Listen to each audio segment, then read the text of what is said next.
Então, boa noite, ou bom dia, boa tarde, vai depender do horário que vocês vão assistir essa apresentação. Queremos dar boas-vindas a todos os que estão presentes, seja do Brasil, seja de Michigan. O Grupo Espiritista em Michigan agradece a Deus, primeiramente, a equipe espiritual, por mais uma reunião pública. E hoje temos um momento aqui, deixa eu admitir aqui mais dois. Hoje temos a alegria de contar mais uma vez com uma apresentação do amigo Evaldo. Ele nos falará sobre a tentação de Jesus. Nós te agradecemos, Evaldo, por essa caridade. Obrigado. E desejamos que os amigos espirituais te iluminem na apresentação desse tema. Muito obrigada. Agora, a nossa amiga Lídia vai fazer a oração inicial.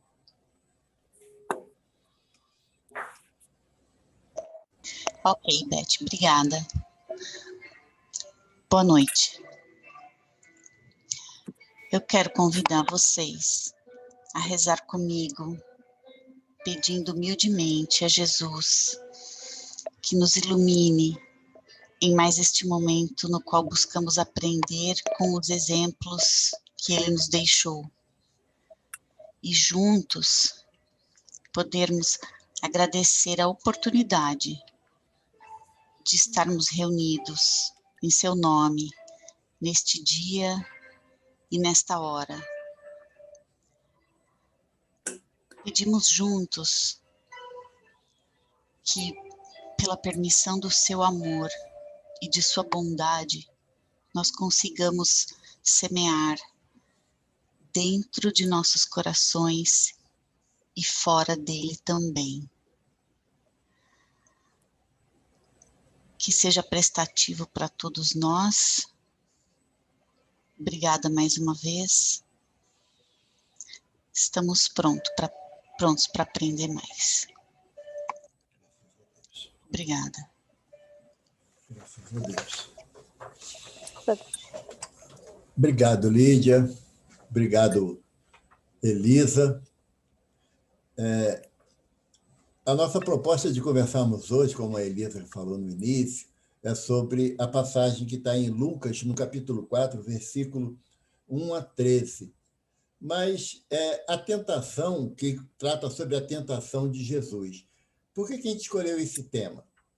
Nós já havíamos falado antes aqui para nossos irmãos lá de Michigan, nós tínhamos falado sobre o sentido do batismo de Jesus, como está relatado também em Mateus, e nós explicamos que o batismo não foi uma ação como nós compreendemos até os dias de hoje, e muitas concepções cristãs adotaram o batismo como sendo uma regra cristã, e explicamos que não. Mas depois que isso sucedeu, então entrou a narrativa de Lucas acerca do que aconteceu após aquela unção de Jesus por João Batista no Jordão.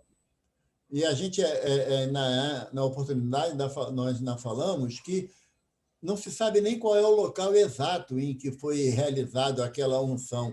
Tanto que todo mundo que vai daqui para o Brasil ou de outros países lá para Israel acha que aquele lugar é o lugar do batismo e faz novamente aquela cerimônia, querendo simbolizar também a aceitação do cristianismo.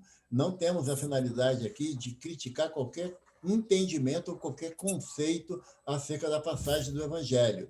A nossa finalidade é estudar dentro daquilo que a doutrina espírita, como terceira revelação, como consolador prometido, nos leva a raciocinar acerca dos fatos que estão narrados no Evangelho. E a primeira situação que a gente se vê nessa narrativa de Lucas é em relação à questão da tentação. E aí cabe uma pergunta, o que seria tentação? A gente poderia dar inúmeros exemplos aqui do que seria tentação, mas nós falamos do efeito da tentação e não do que significa em si a palavra tentação. O que é tentação? Se tivéssemos numa reunião presencial, eu ia perguntar a cada um de nós aqui o que entende por tentação.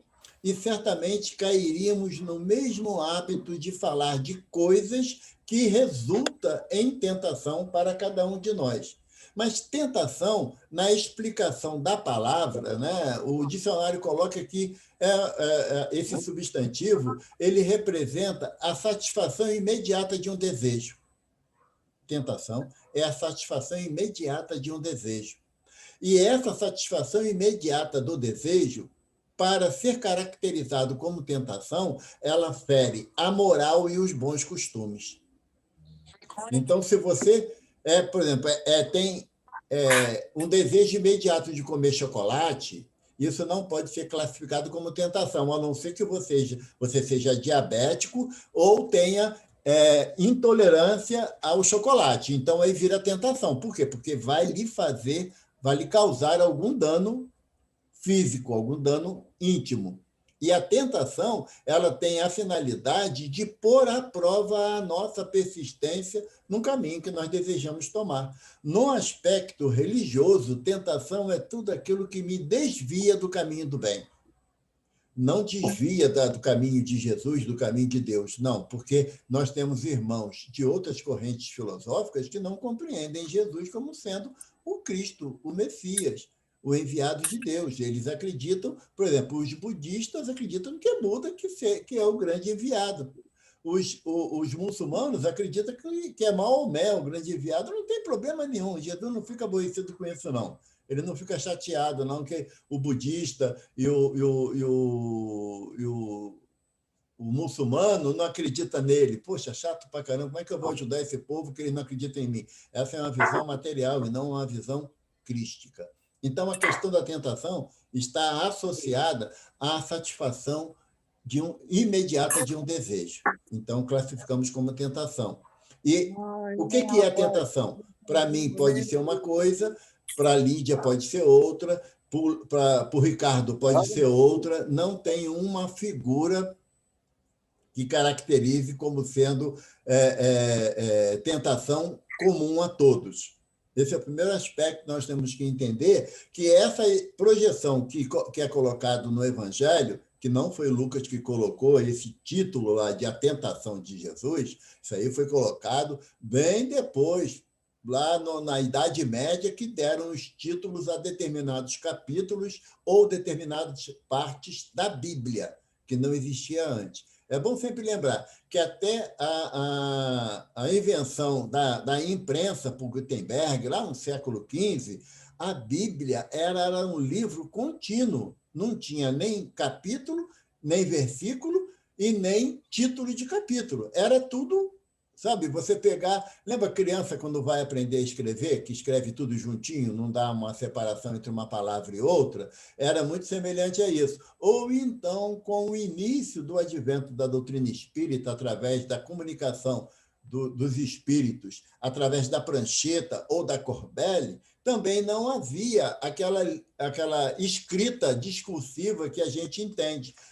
A prancheta ficava aqui, e o lápis apoiado no papel e ia sendo em forma espiral ao longo da folha que era escrita as mensagens. Kardec explica para a gente isso em O que é o Espiritismo, né? No início do livro, ele dá essa explicação. Então, também assim, as escrituras sagradas elas eram diretas. Com o advento da imprensa por Gutenberg, aí complicou, não dava para se editar um livro na prensa dessa forma direta. Por quê? Porque as páginas teriam uma dificuldade de separação das palavras ao término dela, ou na sequência dela. Então, foi quando a Igreja Católica resolveu fazer, num concílio, essa separação em livros, capítulos e versículos. Porque é errado nós falarmos que a Bíblia é um livro. Não, a Bíblia significa um conjunto de livros sagrados. Tá? E esse conjunto de livros sagrados, eles, se eu não me engano, são 58 ou 52 livros, não tenho muita certeza, não, porque eu nunca parei para contar, não. Mas são vários livros, dependendo da versão que se usa.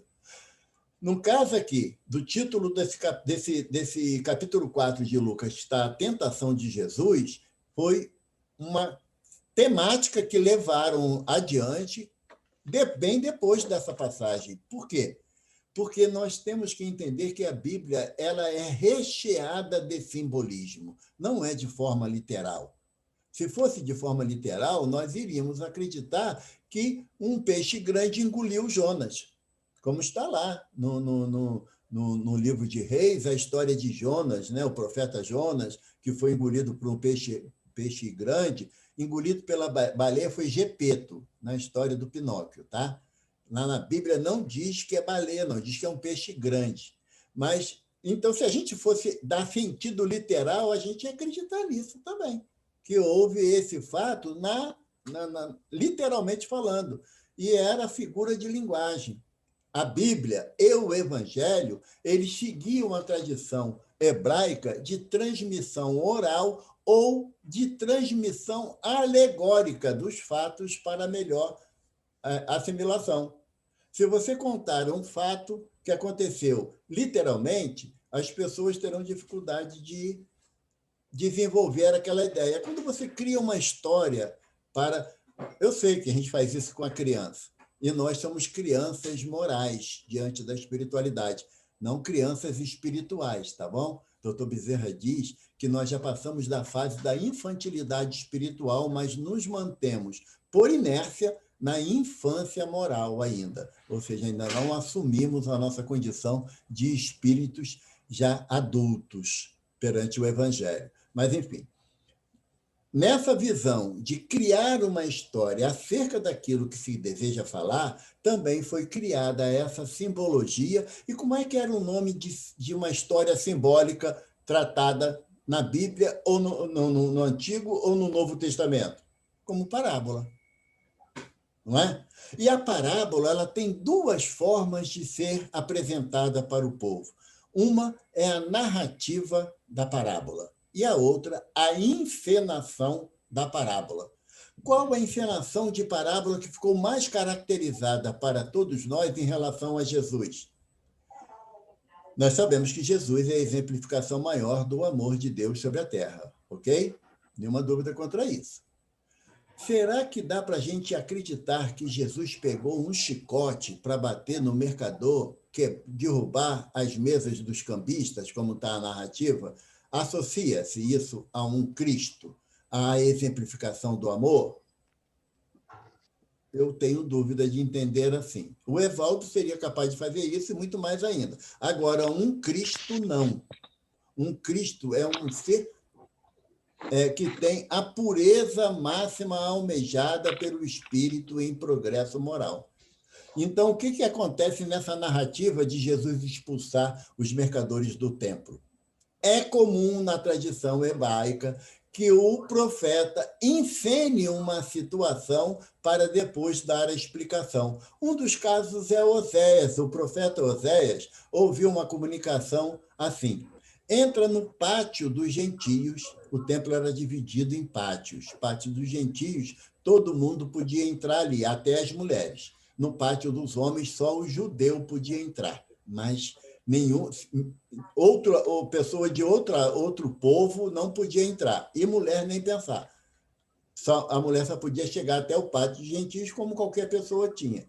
Podia também. E a ordem para Oséias foi: entre no pátio dos gentios, tire a roupa, dance, pegue um jarro e jogue no chão. Oséias não pensou duas vezes. Foi lá para o pátio, tirou a roupa, começou a dançar, pegou um jarro e tacou no chão. Depois, envergonhado, né, foi lá, pegou a roupinha dele, vestiu, aí o sacerdote falou assim: não, peraí, Oséias, pode explicar o que tu fez aí? Aí Oséias falou: se o rei insistir na briga com os assírios, eles invadirão o templo, desnudarão os tesouros do templo e quebrarão o local das ofertas na frente do povo.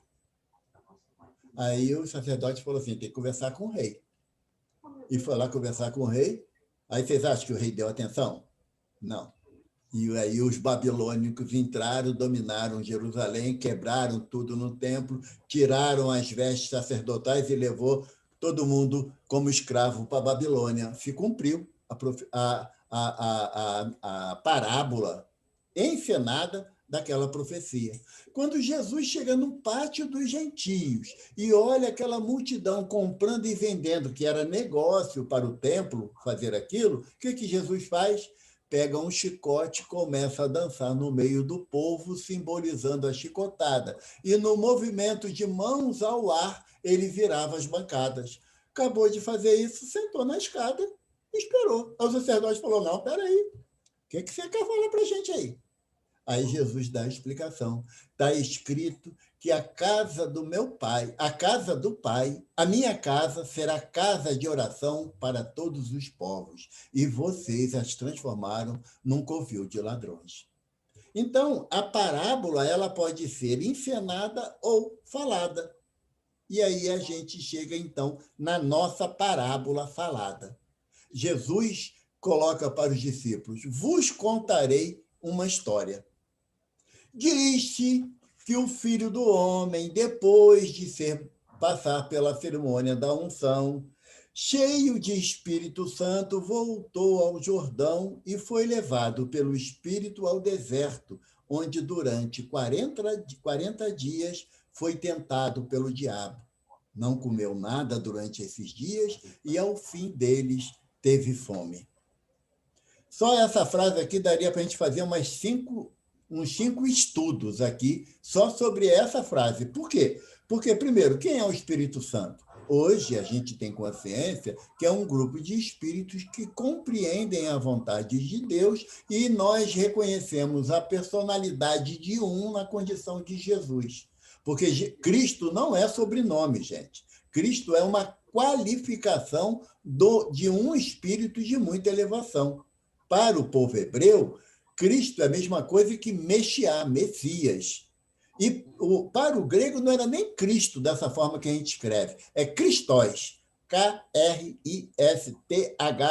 acento agudo no O e S. Em grego é Christos. Mas aí, como na tradução da Vulgata Latina, o Christos veio para ser Cristos, porque não tem evangelho em hebraico nem aramaico. Não existe nenhuma tradução, nenhum original. O original mais moderno que se tem do evangelho, dos 4 evangelhos, data do século IV, tá?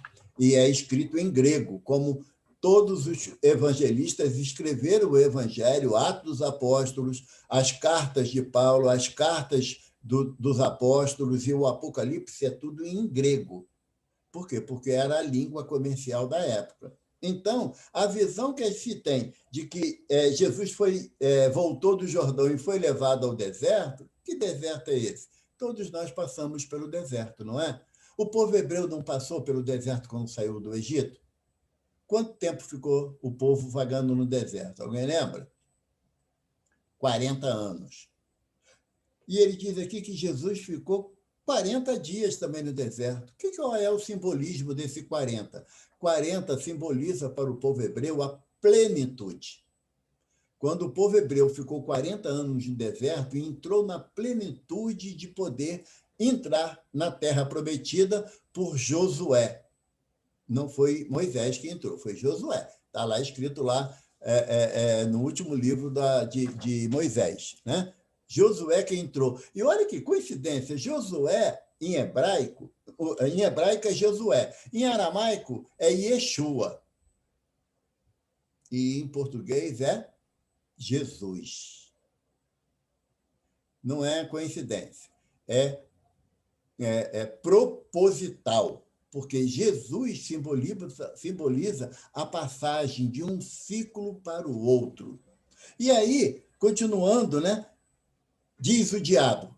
Primeiro, gente, nós falamos que Cristo, né? Jesus é um Cristo. Chegou na escala de perfeição relativa que todos nós almejamos. Para que a gente possa fazer uma base de entendimento, Emmanuel fala para a gente no livro A Caminho da Luz, Emmanuel fala que os sistemas solares que Jesus fez o seu progresso não existem mais. Ele bota assim, os sistemas solares que Jesus fez o seu progresso, ele não existe mais, porque nós temos que nos adaptar à nova simbologia, aos novos termos. Nós não evoluímos mais. A evolução, ela acontece do princípio espiritual até chegar à condição de espírito, princípio inteligente do universo. A partir da condição de espíritos, nós progredimos moral e intelectualmente. Val, tem diferença? Tem.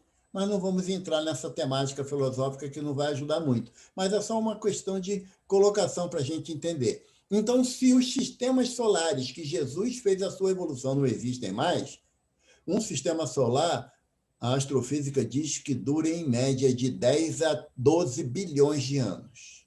Em média. Pelo menos o que hoje a ciência entende. Então, aí o Evaldo, gente, não tem nenhuma base doutrinária, não. O Evaldo estabeleceu, para minha compreensão, que Jesus passou por 5 sistemas solares no seu processo de progresso moral, que daria, teoricamente, em torno de 60 bilhões de anos. Ok? André Luiz fala para a gente que o princípio espiritual que habita, que mantém a união dos elementos que compõem o mineral, ele passa por um processo de aquisição até chegar no reino vegetal. Aí, do reino vegetal, depois de muitas aquisições ao longo da sua evolução, ele chega ao reino animal, na sua forma unicelular ainda.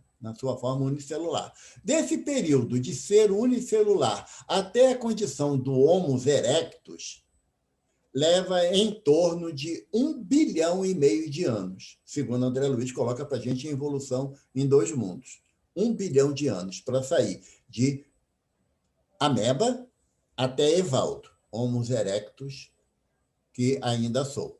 Tá bom? 1,5 bilhão de anos. De 1,5 bilhão de anos até chegar à condição de Homo sapiens sapiens, levou alguns milhares de milhões de anos. Ok? André Luiz não afirma categoricamente. Por quê? Porque nós temos todo um processo do hominídeo até chegar à condição do Homo sapiens sapiens, que aí sim é o Miguel, o Bable, a Ana, a Elisa, a Júlia, são Homo sapiens sapiens, homem que sabe que sabe. É muito diferente do Homo erectus lá de trás. Esse período de Homo sapiens sapiens até os dias de hoje está em torno de 200 mil anos. Então, se a gente pegar 1,5 bilhão, mais botar 1 bilhão para poder sair de uma condição de Homo erectus até Homo sapiens sapiens, dá 2,5 bilhões. Mais 200 mil até os anos atuais, 2,5 bilhões, 2 bilhões e 500 milhões de anos, mais 200 mil anos. Jesus, para chegar a Cristo, levou 60 bilhões de anos. Então, o Evaldo está mais perto de quem? Da ameba ou de Jesus? O riso é que dizem que eu estou mais próximo da ameba. O riso de vocês. Então, se nós falarmos nessa condição de que um Cristo e Jesus, há 4,6 bilhões de anos atrás, quando formou o nosso planeta, que a gente insiste de estragar, né, ele já era Cristo. Ele não virou Cristo quando encarnou na figura de Jesus, não, ele já era Cristo quando formou o planeta. Aí você acredita, Elisa, que um espírito desse patamar de progresso moral poderia ser tentado?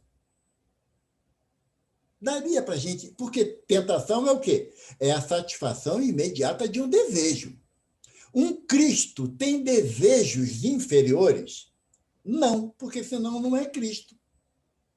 Se ele já não tem os desejos inferiores, ou mesmo nenhum outro desejo, que como Jesus mesmo falou, o meu alimento é fazer a vontade do Pai. Quer dizer, um Cristo não tem mais vontade própria, apenas servir a Deus. Ele poderia ser tentado? Não. E se nós estabelecêssemos que o diabo seja uma figura mesmo, como alguns irmãos nossos de outras correntes doutrinárias acreditam que são, a exemplificação do mal é o diabo. E não tem essa explicação na Bíblia, e nem muito menos na tradução grega, não tem a mesma simbologia de diabo ou Satanás que nós damos aqui no Ocidente. Porque diabo, lá, segundo a origem da palavra no grego, significa opositor. Opositor. Como é que isso aí está no Evangelho, Evaldo? Está no Evangelho também. Jesus terminou lá as orientações dele, depois do Sermão do Monte, Jesus vira para os discípulos e olha, tem a distribuição dos pães, a multiplicação dos pães e peixes, né? E os discípulos, aí Jesus olha para os discípulos e fala assim: que dizem o homem acerca do Filho do Homem? Aí os discípulos falaram: uns dizem que tu é Elias, que tu é Jeremias, que tu é Oséias ou um dos profetas. E aí Jesus fala assim: e vós, que dizeis que eu sou?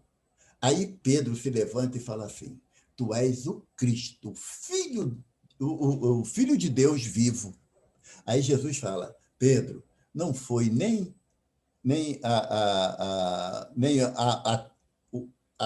o corpo e nem a alma que te disse isso, mas meu Pai que está no céu. Sabe? Jesus falou que Pedro, naquele momento, foi o médium que captou das esferas elevadas quem era Jesus, o Cristo vivo, o Filho de Deus. Jesus terminou isso, falou assim para o pessoal: olha só, a gente tem que ir lá para Jerusalém, que eu tenho que comer essa Páscoa com vocês lá, mas antes a gente vai passar na Samaria, porque importa que o Filho do Homem seja preso e entregue na mão dos seus inimigos. Pedro falou assim: é ruim do Senhor aí, hein? Vai não. Se for para Jerusalém, vão prender o Senhor? Não, então a gente vai para outro lugar. Para qualquer outro lugar, mas para lá o Senhor não vai. Aí Jesus: Pedro, tu não sabe de nada, Pedro. Está chegando agora no barco, já quer mandar navegar? Não, Pedro, eu tenho que ir. Jesus, olha só, eu sou o mais velho, eu que mando na parada, então tu não vai. Sabe o que Jesus falou para Pedro? Afastai de mim, Satanás, que só sabe da coisa dos homens, e das coisas de Deus sabe eu, pois dele eu vim.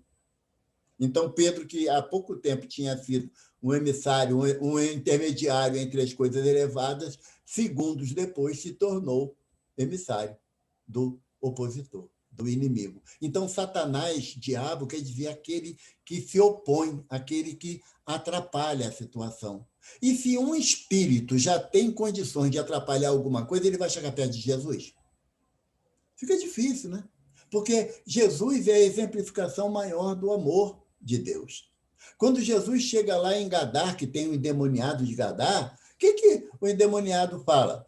Que temos nós contigo, Jesus, pois ainda não é chegado o meu tempo. Aí Jesus fala assim: como te chamas? Aí ele: Legião, pois somos muito. Não, lembra dessa história do Evangelho? Que aí também tem a simbologia, depois de ver que os espíritos entraram tudo na vara de porco. É brincadeira aquilo, gente, não é verdade, não. Tá? Era só uma forma de mostrar a materialidade daqueles espíritos, ainda a união com eles com o aspecto material da vida física, que são tão necessitados, como a gente vê isso nas reuniões mediúnicas, espíritos querendo beber, fumar, comer, né? Mostra ainda a materialidade desses espíritos distanciada do aspecto de elevação moral. Aí o diabo, nessa simbologia, fala assim para Jesus: se você é filho de Deus... Gente, eu tinha slide. A Elisa nem me lembrou. Poxa, tanto trabalho para fazer slide, Elisa, e você não me lembrou. Olha só. Agora que eu fui pegar meu papel aqui, a minha cola, que eu lembrei do slide. Oh, misericórdia, Senhor. Mas vamos lá. Tem slide, então a gente bota slide, né, Lídia? Tá? Aí o primeiro slide é isso aí que eu já falei, aí entra aqui o segundo, que eu falei assim: gente, era para eles acompanharem a leitura, só eu que estou lendo, por quê? Que está ali o trem, ali eu não botei. Aí tá, o diabo lhe disse: se você é filho de Deus, mande esta pedra que se transforme em pão. E Jesus responde: está escrito, nem só de pão viverá o homem. Agora, onde está escrito isso? Alguém sabe? Eu achava que era só ali no Evangelho que Jesus fala isso. Mas aí, pesquisando, a gente vai achar isso lá em Êxodos, que é o segundo livro de Moisés, no capítulo 16, versículo 2 e 3, que Deus falou assim: a busca do pão espiritual deve estar acima do pão material, porque o povo estava brigando com Moisés, que estava com fome lá no deserto, lembra? Que aí Deus faz surgir pão do céu, e aí Moisés fala isso que Jesus falou. Nem só de pão viverá o homem, mas de toda palavra que sai da boca de Deus.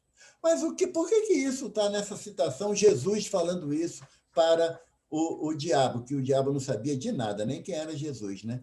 Por quê? Porque Jesus quer mostrar que ainda nós nos apegamos às conquistas materiais em detrimento das conquistas espirituais. Embora estejamos no plano material, mas nossa essência é espiritual e não material. E nessa essência espiritual que nós somos, nós devemos compreender a necessidade de buscar também as coisas espirituais.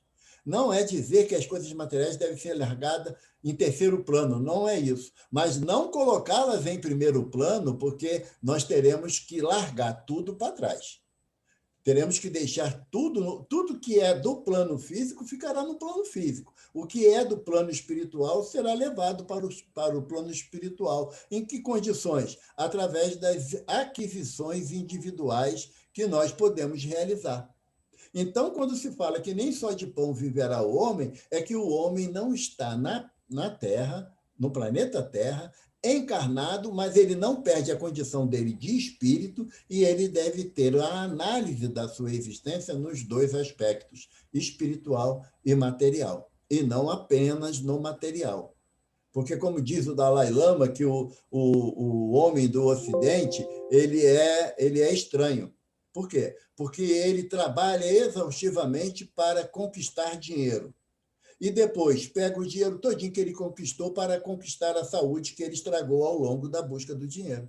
Então, é uma situação muito difícil de entender, segundo o Dalai Lama, e eu, analisando, eu também acho também que é meio esquisita de entender. Então, nós temos que compreender que o lugar que nós temos que buscar o pão é sagrado, mas não é o essencial para a nossa existência na condição de espírito. Temos que saber separar os dois momentos. Por isso que Jesus fala, né, para Nicodemos, o que é do corpo, o que é sangue, e o que é do espírito é do espírito. Uma coisa tem que estar sempre correlacionada com as aquisições espirituais. E aí diz mais adiante, o diabo levou. Aqui está um lugar alto, que é na Bíblia de Jerusalém, mas nas Bíblias tradicionais, de João Ferreira de Almeida, King James, fala que levou ao píncaro do templo. O que significa isso? Que o lugar mais alto é a posição do espírito crístico em relação a nós aqui na Terra. Jesus está num patamar que nós ainda não alcançamos e levaremos muitos milhões de séculos para alcançarmos, mas ele já está lá. Para ele já conhece de lá para cá com muita propriedade. E aí diz que mostrou-lhe num relance todos os reinos do mundo e lhe disse: eu lhe darei toda a autoridade sobre eles e todo o seu esplendor, porque me foram dados e posso dá-los a quem eu quiser. Então, se você me adorar, tudo será seu. O que é essa fala que, simbolizando Satanás, quer colocar? Que as coisas do mundo pertencem ao homem.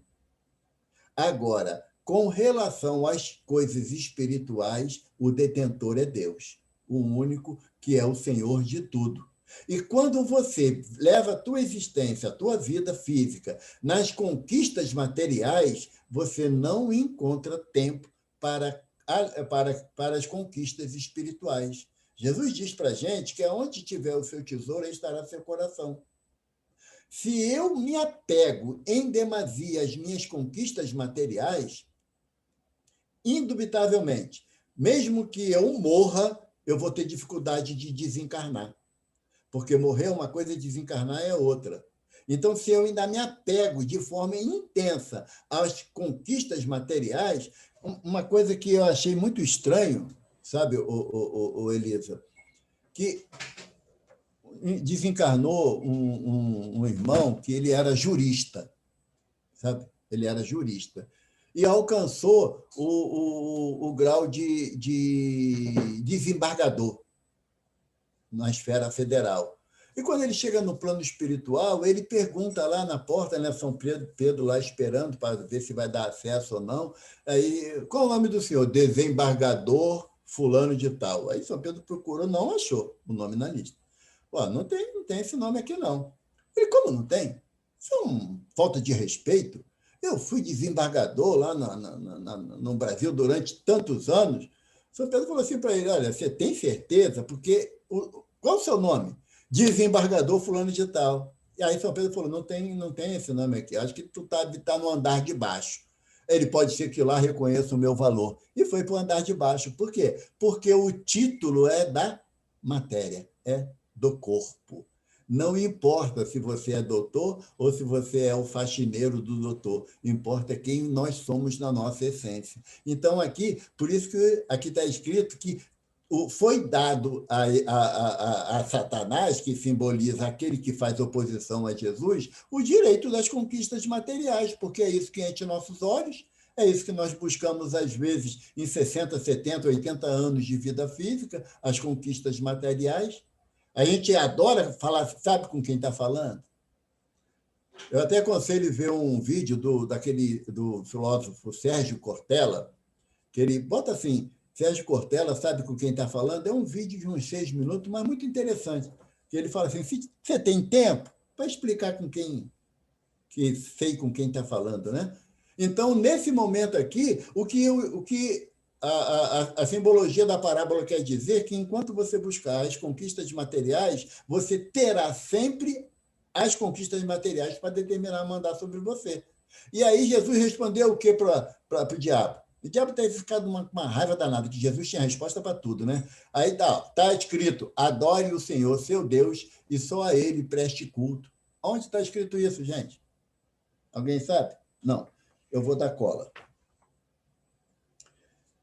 Está lá em... Cadê, Valdo?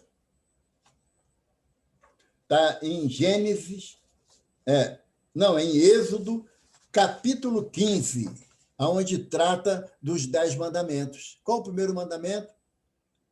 Amarás a Deus sobre todas as coisas, de todo o teu coração, todo o teu entendimento e de todo o teu espírito. Não construirá imagens nem sobre o que está sobre o céu, nem que está embaixo na terra. Então, e só adorarás ao Senhor Deus, que é um e único. Acho interessante, um e único. Isso é uma simbologia também do termo hebraico também. Então, se eu tenho só como adorar a Deus, todos os outros sentidos de adoração, o cliente às vezes fala, eu adoro meu filho, já está ferindo a lei de Deus. Já está ferindo a lei de Deus. Primeiro que ele não é seu filho, está seu filho, nessa existência. Na próxima existência, ele pode ser um ilustre desconhecido, porque a gente não sabe onde a gente vai reencarnar. Então, aí, na última proposta aqui, ele fala, né, o diabo levou a Jerusalém, aí colocou na parte mais alta do templo e disse, se você é filho de Deus, jogue-se daqui para baixo, pois está escrito que ele, Deus, dará ordem a seus anjos a seu respeito para lhe guardarem com as mãos, eles os segurarão para que você não tropece em pedra alguma. E aí, Jesus respondeu, dito está, não põe à prova o Senhor, seu Deus. E aonde está escrito isso? Vamos lá para a cola de novo, que a gente tem cola para tudo hoje. Isso está no Salmo 91, no versículo 11 e 12, está escrito assim, porque os seus anjos, ele dará ordem a seu respeito para que o protejam em todos os seus caminhos. O que Jesus está ensinando para a gente? Primeiro, que toda a escritura sagrada é de domínio do Cristo. Aí muita gente fala assim, não, porque foi Jesus que ditou tudo. Não, não é isso. Não é isso. Jesus não se arvora em ser o autor do Velho Testamento e do Novo Testamento. Ele não se arvora.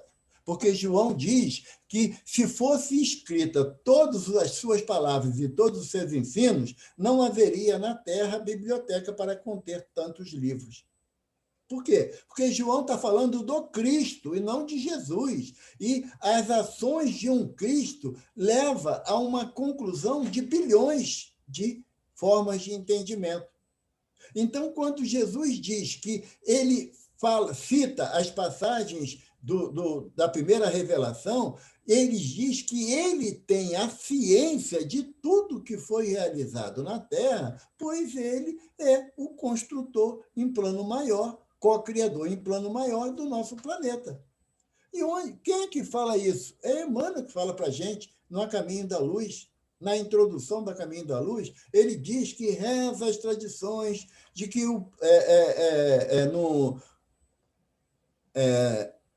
na orientação, na organização do nosso sistema solar, há uma pleiade de espíritos que servem à vontade de Deus, e diz que eles se reuniram em duas oportunidades. A primeira para a formação do nosso planeta.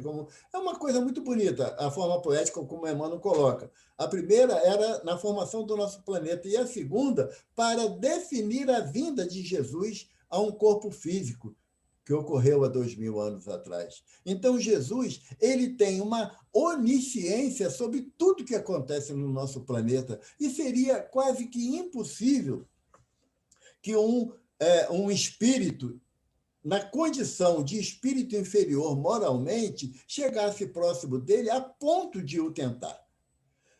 No livro Brasil, Coração do Mundo, Pátria do Evangelho, de Humberto de Campos, através da mediunidade do nosso benfeitor Chico, Humberto de Campos diz que quando Ismael, que é um anjo, o anjo Ismael, a quem Jesus deu a direção do nosso amado Brasil, Ismael, vendo as atitudes de nós, portugueses, com os africanos e com os indígenas, vai até Jesus de coração confrangido. E Humberto de Campos relata assim: quando Ismael, à frente de Jesus, diante do olhar compassivo do mestre, Ismael chora. O olhar compassivo de Jesus fez um anjo chorar. Será que um diabo enfrentaria ele? Será que um espírito inferior moralmente teria meios de enfrentar o mestre? Evidentemente que não. A simbologia que Jesus nos traz nessa parábola é que nós iremos passar por todas essas tentações. A tentação do pão fácil, a tentação das glórias terrenas e a tentação de nós nos lançarmos à escura nas conquistas materiais, que nós iremos inevitavelmente entrar em sofrimento, entrar em problemática. Ah, Valdo, mas o que é isso? Será que a gente vai acontecer isso com a gente mesmo? Não, é o que está acontecendo. De tanto buscarmos as coisas materiais, nós continuamos ainda nos afastando das coisas espirituais. Não é que Jesus quer que a gente seja seguidor cego dele, não. Pelo contrário, a doutrina espírita nos propõe uma fé raciocinada. Mas eu preciso, para ter o raciocínio, eu preciso compreender. Eu preciso entender o que Jesus me propõe nas suas palavras do Evangelho. Porque quando a gente fala de tentação, e é necessário a gente voltar, que é o impulso para a prática de alguma coisa censurável ou não recomendável. Isso é que está no dicionário. Porque se a coisa não é censurável e é recomendável, não é tentação, é prática do bem, é a caridade. Porque quando eu cedo à tentação e sou descoberto, eu costumo dizer o seguinte: eu cheguei hoje na casa da Elisa, aí em Michigan. Aí a Elisa, querendo ser a anfitriã agradável que ela sempre é, a Elisa deixa em cima da mesa da sala uma carteira cheia de dólares. Vai me tentar?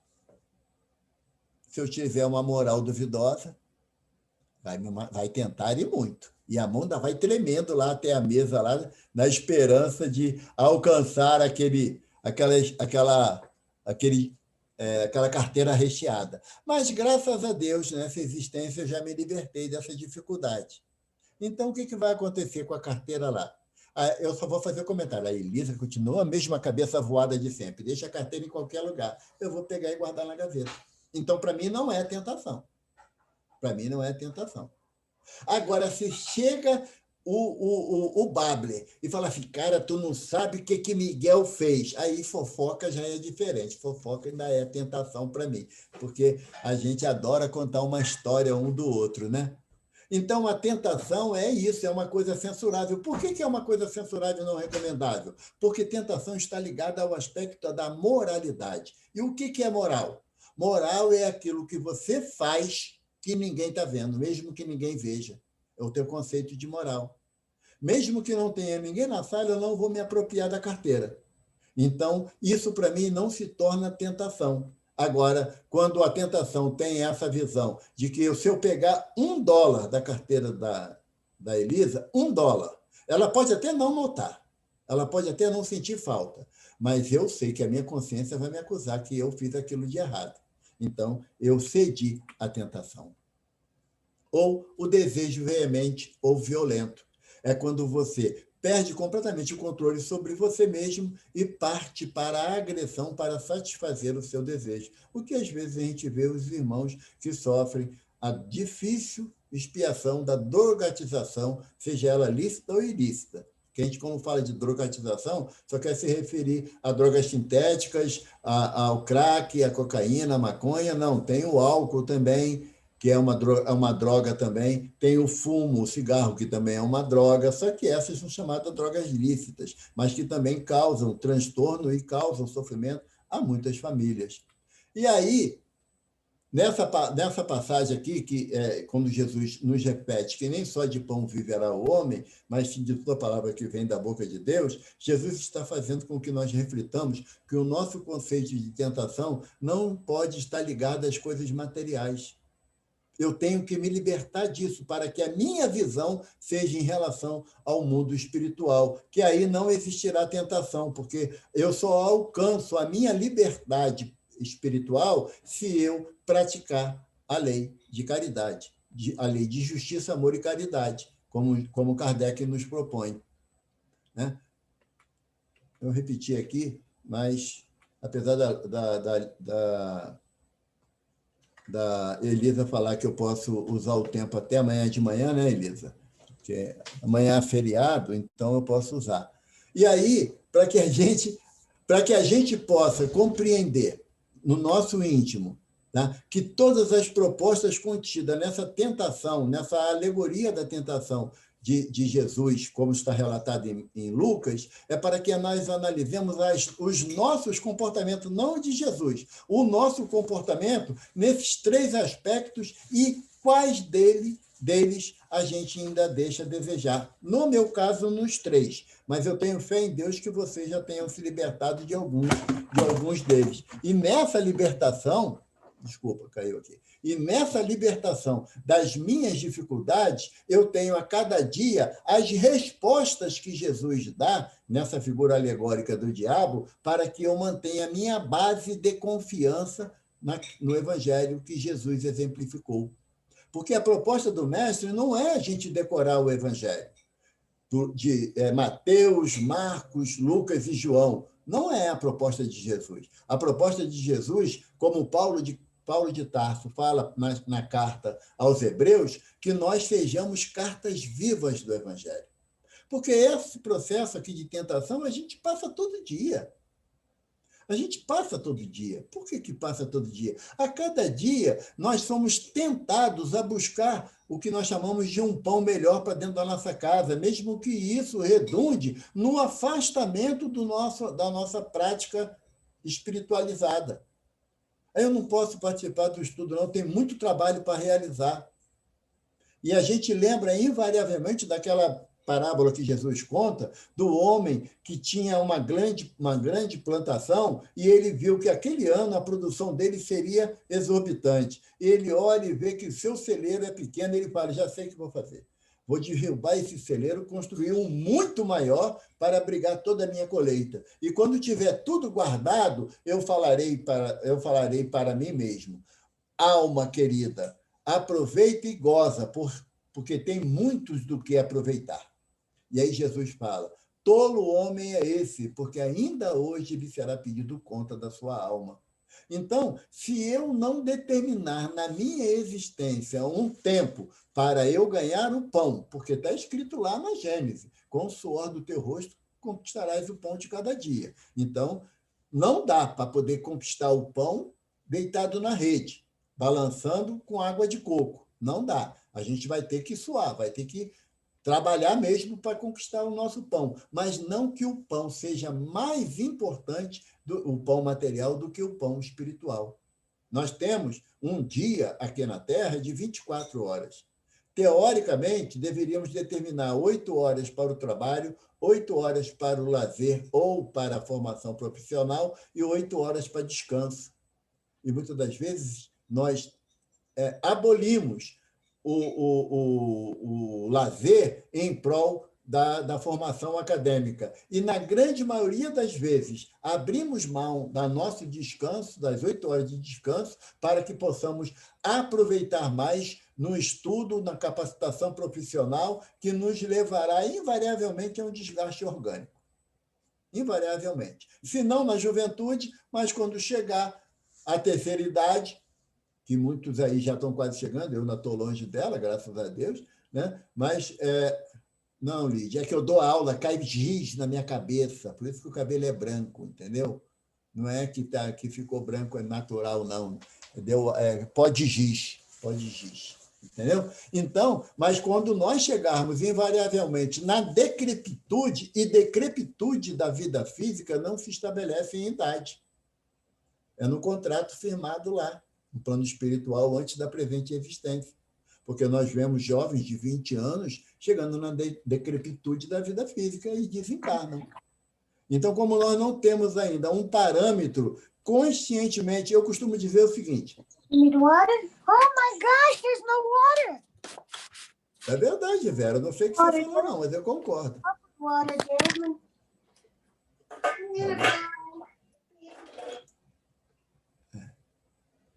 Então, eu não sei o que ela falou, gente, que eu não entendo esse trem, não. Mas se nós entendermos que a proposta do Evangelho de Jesus que nós aproveitemos o máximo possível a vida física em prol da vida espiritual, e não ao contrário, que nós tenhamos que desgastar o corpo físico para a conquista materiais. Eu estou falando isso, gente, num mundo globalizado onde a economia gira em torno de uma economia quase que canibalesca. Tá? Mas nós estamos inseridos nesse planeta para que nós façamos diferença na nossa vida, não é na vida do outro. Não é na vida do outro.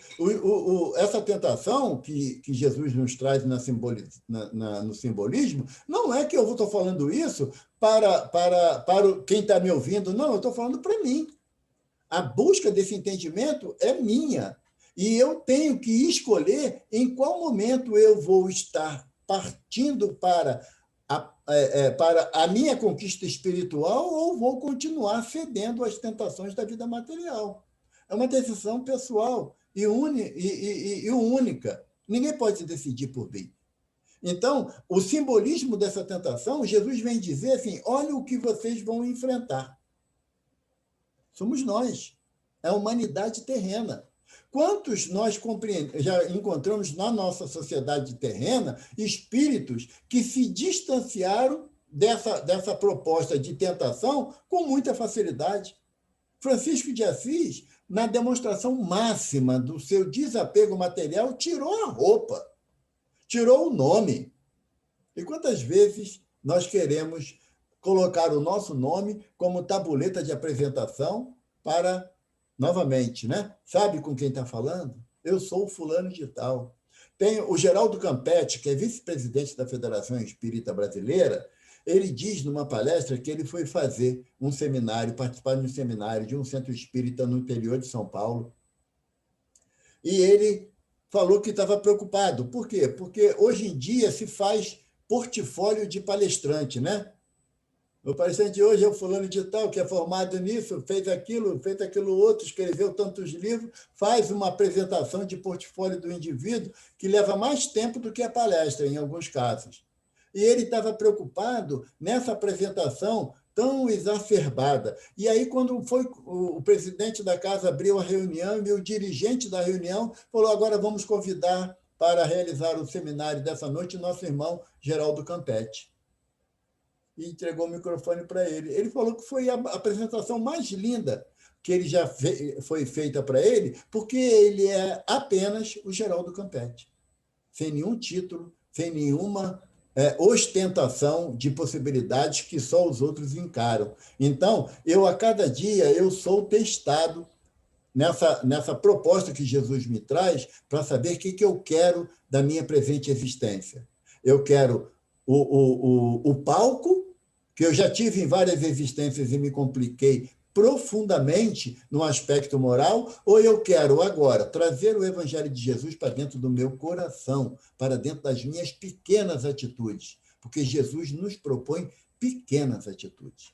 O nosso benfeitor Chico tem uma frase que é muito conhecida, que ele diz, né, que Jesus não nos pede para escalar o Everest, ele apenas nos pede que nos amemos uns aos outros. E esse sentimento de amor que nós devemos exercer diariamente. Mas não adianta eu querer amar a visita na minha casa. Hoje minha filha botou uma frase bonita dessa no Face, que enquanto a gente separa a melhor xícara para a visita, dá um copo quebrado para o familiar.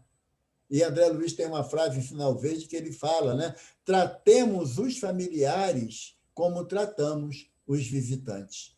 E aí começaremos a mudar a nossa trajetória, começaremos a mudar o nosso entendimento. O meu melhor tem que ser para aqueles que estão próximos de mim, e não para o estranho, que embora também mereça o meu melhor, mas se eu não dou para aquele que está dentro da minha casa, como é que eu vou oferecer para quem está na rua?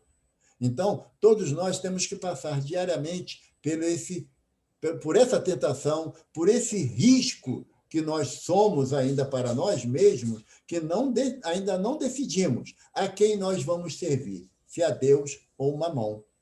E o Miguel falou uma frase essa semana no nosso estudo que eu achei sensacional. O Miguel fala que já que eu não consigo dobrar Mamon, que Mamon não representa só o dinheiro como era representado à época de Jesus, não. Mamon é tudo aquilo que te leva a uma visão da materialidade da vida física. Então, o Miguel propôs para a gente, ao invés de a gente afastar Mamon de nossa vida, que não dá, nós podemos evangelizar Mamon. Então, o que é evangelizar Mamon? É eu começar a trazer o evangelho para dentro da minha vida diária, da vida dos meus familiares, daqueles que estão próximos de mim, mas não pela palavra, pelo exemplo. E, como a ideia é sempre agradecer, eu escolhi aqui no final uma música para a gente poder guardar no nosso coração o nosso desejo de agradecimento a Jesus por tanta bondade em seu coração, né?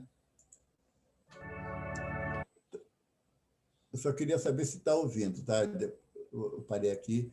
Se estiver ouvindo, tu fala, tá, Lídia? Está ouvindo?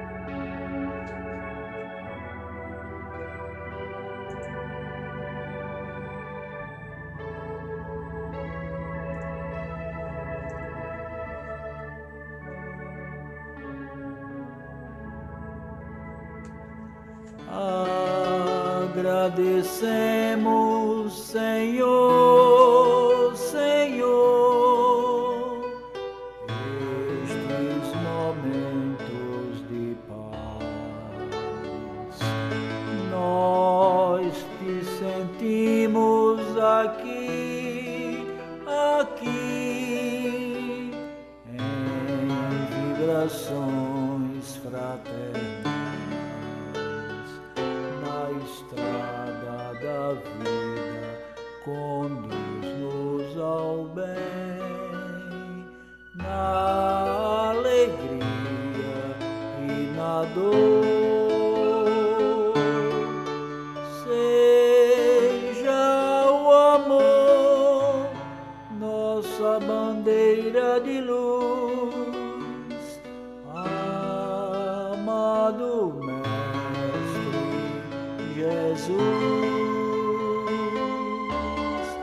seja o amor nossa bandeira de luz, amado Mestre Jesus.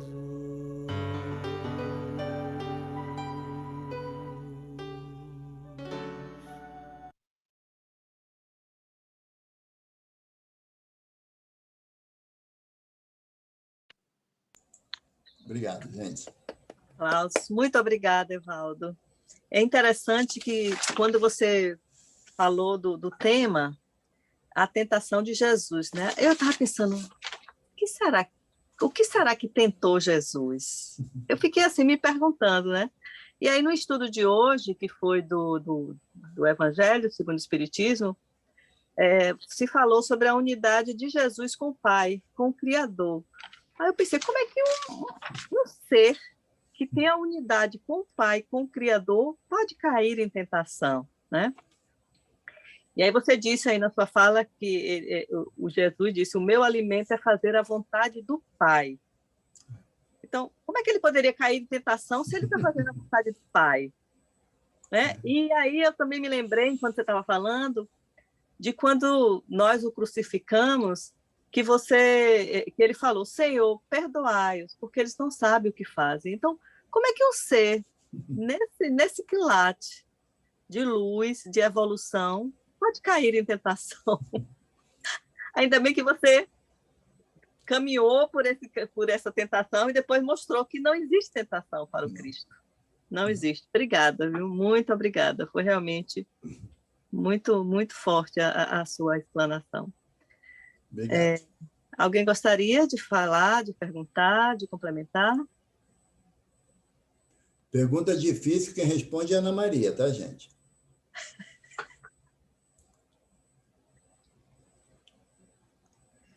Oi, boa noite, amigos. Boa noite. Boa noite. É só mesmo para agradecer, né, essa aula. Nossa, fiquei encantada, mais uma vez encantada, né, com Evaldo. Quanto aprendizado. Muito obrigada, meu amigo, e muito obrigada a todos vocês. Obrigado. Pelo sorriso, pela recepção muito carinhosa, tá bom? Obrigada, amigão. Boa noite a todos. Boa noite. Obrigada, Ana. Olha, eu tenho que ser honesto, que eu sempre...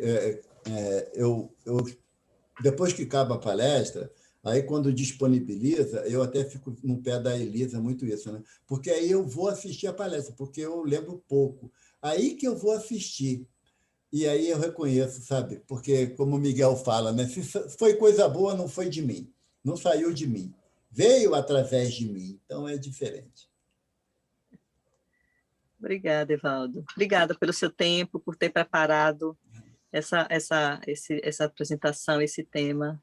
E vai nos deixar com muita reflexão, né? Hoje é quinta, então temos sexta, temos sábado, domingo, para poder ficar refletindo nessa tentação de Jesus. E na nossa tentação, que é o que a gente tem que pensar, né? Em que eu estou sendo tentado? Eu estou querendo o pão, só o pão, não estou pensando em me tornar, colocar no meu dia a dia um Cristo, me tornar uma pessoa melhor.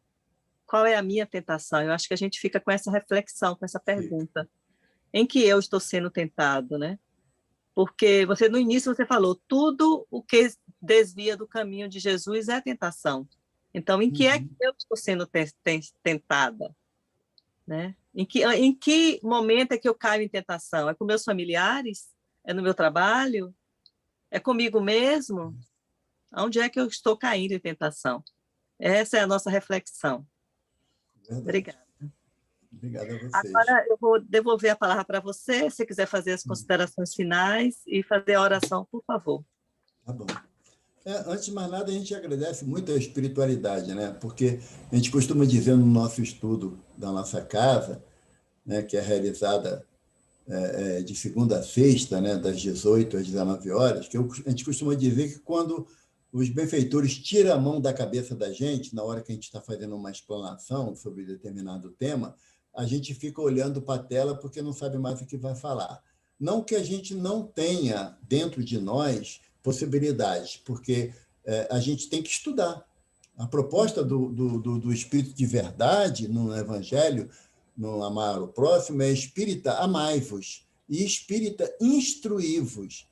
Hoje, mais ainda do que nunca, nós temos a possibilidade de variedade de estudos. Assim, eu costumo dizer que muitas das vezes eu não sou compreendido quando eu falo, a beleza da pandemia é essa oportunidade que nos foi dada de diversificação. Que, por exemplo, eu não tinha a mínima noção que tinha um grupo espírita em Michigan. E jamais vislumbrei a possibilidade de falar para os irmãos brasileiros ou americanos sobre espiritismo através da internet, mas sem brincadeira, nem nos meus melhores sonhos. A minha esposa sempre brinca comigo, que quando eu comecei a fazer palestra, ela falava assim, olha, tu ainda vai fazer palestra internacional. Eu falei para ela, não roga praga, porque essas coisas pegam, né? Essas coisas é sério. E quando veio o primeiro convite da Elisa, através da Virgínia, que é a nossa amiga, aí ela falou assim, eu falei. E assim, e minha esposa, quando fala, é um caso sério para a gente. Oi? Eu falava para ela que eu não tinha como fazer uma palestra internacional, porque eu não falo nada de inglês, eu sou hot dog e cookie. Cake também, que é bolo, que a gente gosta muito, né, Ana? Sabe? Mas eu sou muito pobre mesmo nisso, mas não tem problema. A importante para mim nessa existência é a minha transformação moral. A intelectual eu já abusei muita. Então, a dificuldade que a gente tem, porque eu aprendi muito cedo na doutrina, que a gente tem que falar com o coração. Porque quando a gente quer falar com o intelecto, a gente se atrapalha. Mas quando fala com o coração, aí os amigos espirituais nos abraçam, porque eles sabem que é o nosso desejo íntimo, não de mostrar que faz, mas de dizer que já quer tentar fazer. E esse é o caminho da gente. Muito obrigado. Então, vamos à prece.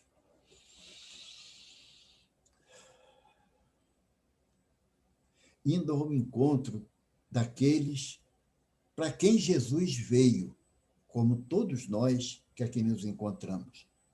Não temos possibilidades ainda de chegar até o coração de Jesus, mas podemos chegar ao coração daquele que passa pela dificuldade das noites frias, da panela vazia, do leito distanciado do bem-amado que lá se encontrava. Esses nós podemos nos aproximar. E nos aproximar em nome de Jesus para que sejamos também portadores da boa nova, através do carinho, da mão estendida, do afeto sincero, do sorriso franco, relembrando aquelas palavras do Mestre que, quando fizermos isso aos mais pequeninos, é a ele que fazemos. Te agradecemos, Jesus, pela oportunidade do congraçamento de tantos corações através do teu Evangelho, que é luz em nossas almas. Favoreça-nos, Jesus, com o entendimento necessário para a prática dos teus ensinamentos, através de toda a mão estendida para nós, seja da palavra, seja do carinho ou do olhar. Mas aquece nossos corações com o teu amor bendito, para que possamos a cada dia, Mestre, unidos, modificarmos-nos em primeiro lugar e levarmos, através do exemplo das tuas palavras, o teu evangelho de luz. Seja conosco, Mestre, abençoando os nossos lares, os nossos amores, mas principalmente aqueles a quem ainda não fazemos compreender tanto quanto desejamos.